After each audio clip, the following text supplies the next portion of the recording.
लेकिन कार्यकर्ता में उत्साह है नहीं तो आप वोटों के रिजल्ट उल्टे होते ना। पूरा जितना भी एरिया है भरतपुर डिस्ट्रिक्ट ये भाजपा मुक्त हो गया कि अपने कार्यकर्ताओं में आपस में अगर हम फूट डालते तो उसका नुकसान हमको होता। पूछ के कहा था ना, मैं तो स्टेटमेंट आ गया, मैंने उनसे पहले पूछ लिया था कि मैंने अपनी कॉन्स्टिट्यूंसी में टिकट नहीं बांट पाऊंगा। नमस्कार, राजनीतिक खबरों के सबसे दिलचस्प ठिकाने में मैं रूपेश मिश्रा आप सभी का स्वागत करता हूं।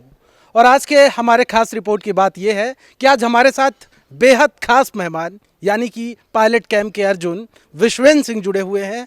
और सबसे खास बात यह है कि उनके सुपुत्र अनिरुद्ध जी इस इंटरव्यू में दोनों लोग हमारे साथ खास हैं, यानी दो पीढ़ियां एक इंटरव्यू में एक साथ। शायद ये पहली मर्तबा हुआ होगा और इसीलिए मैं शुरुआत भी युवा पीढ़ी से करना चाहूँगा। अनिरुद्ध जी, बहुत बहुत स्वागत है आपका। बेहद अच्छा कार्यक्रम आज मैं सुबह से लगातार कवरेज कर रहा हूँ। सबसे पहले आज के कार्यक्रम के बारे में बताइए और कितना खास दिन मानते हैं आज का? महाराज सूरजमल जी का जो जयंती था, बलिदान दिवस था, आज वो हम लोगों ने सेलिब्रेट किया। हर साल सेलिब्रेट होता है। इस पिछले 3 साल से पायलट साहब हम लोगों के बीच में रहते हैं, तो आज भी पायलट साहब थे। और तो मैं क्या कहूँ कि इतना अच्छा था भरतपुर की, ये तो हमारी जनता का प्यार है कि इतना सक्सेसफुल प्रोग्राम हुआ।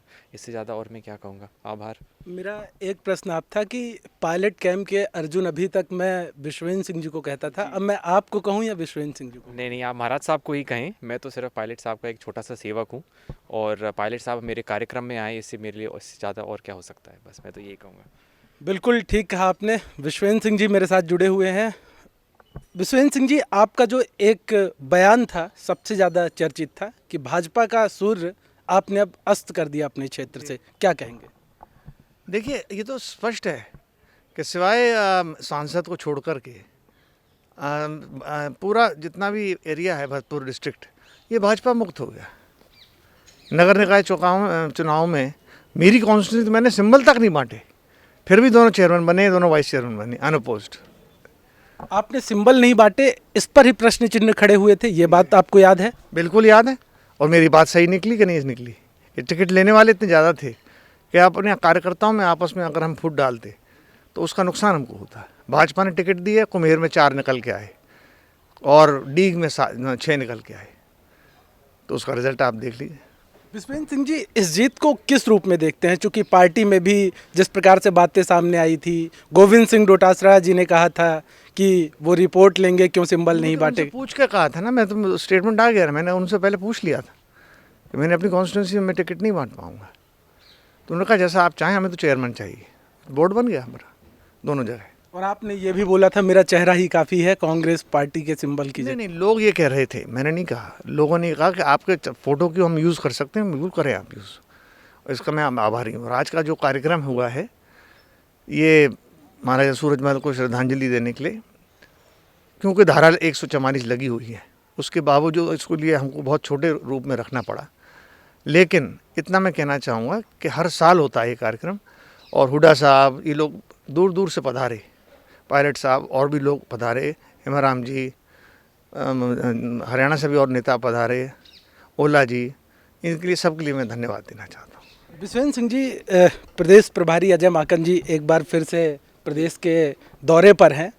यहाँ पर बड़ा सवाल ये उठता है कि जो ये बातें कही जा रही हैं कि राजनीतिक नियुक्तियाँ कब होंगी, राजनीति मंत्रिमंडल का विस्तार कब होगा, संगठन विस्तार कब होगा, कार्यकर्ता आपको नहीं लगता कि ऊहापोह की स्थिति में है कि आखिर हमारा भला होगा तो होगा कब? आपको नहीं लगता? देखिए, ऐसा है कि ये चीज़ें अभी जहाँ से अनाउंस हुआ है, पहले तो अजय माकन साहब को कोविड हो गया था जब कमेटी बनी थी, उसके बाद प्रदेश अध्यक्ष चेंज हुए, उससे पहले चेंज हुए अपने पांडे साहब जो इंचार्ज हैं, फिर अहमद पटेल साहब का बीमार होना और निधन होना, इससे सारी चीज़ें डिले हो गई हैं। लेकिन कार्यकर्ता में उत्साह है नहीं तो आप वोटों के रिजल्ट उल्टे होते ना।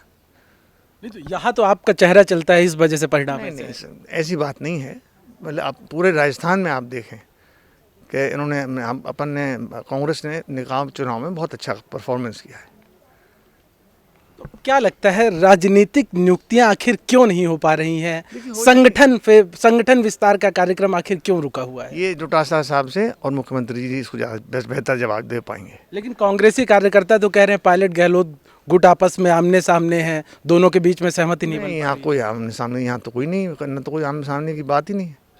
सभी लोग मौजूद थे, आज महापौर भी मौजूद थे, महापौर भी वो जो कहलाए जाते हैं के साथ 2 गुट हैं, कोई गुट नहीं है यहाँ तो। या तो कांग्रेस एक है भरतपुर में। विश्वेंद्र सिंह जी, किसानों का मुद्दा इस समय देश भर के अंदर चर्चाओं पे है और आज मैंने सुना कि आपने अपने उद्बोधन में कहा कि अब आप भी किसानों के समर्थन के लिए जाएंगे। क्या कहना चाहेंगे इस मामलात पर, चूंकि किसान लंबे अरसे से सड़कों पर बैठा हुआ है? देखिए, ये बहुत दुखद एक घटना है किसान के साथ।